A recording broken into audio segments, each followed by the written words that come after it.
Hello नमस्ते प्रणाम दोस्तों, आप सब कैसे हो। आशा करते हैं आप सब अच्छे होंगे, स्वस्थ होंगे, मस्त होंगे।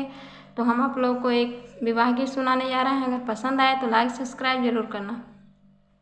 बाके नैहरे मैंने बुला लगाई के गए, बाके नैहरे मैंने बुला लगाई के गए।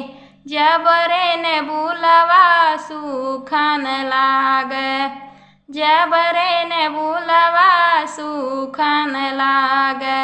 सिंचन वाला विदेश गए, बाके नैहरे मैंने बुला लगाई के गए, बाके नैहरे मैंने बुला लगाई के गए, बाके नैहरे मैंने बुला लगाई के गए।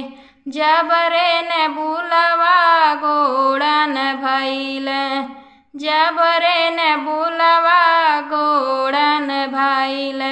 गोड़न वाला विदेश गए, बाके नैहरे मैंने बुला लगाई के गए, बाके नैहरे मैंने बुला लगाई के गए।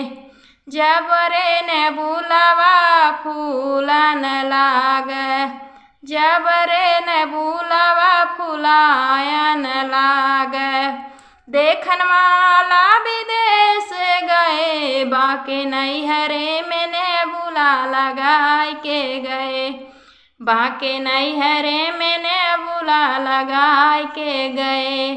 जब रे ने बुलवा पाकन लागे, जब रे ने बुलवा पाकन लागे। तोड़न वाला विदेश गए, बाके नैहरे मैंने बुला लगाई के गए, बाके नैहरे मैंने बुला लगाई के गए, बाके नैहरे मैंने बुला लगाई के गए।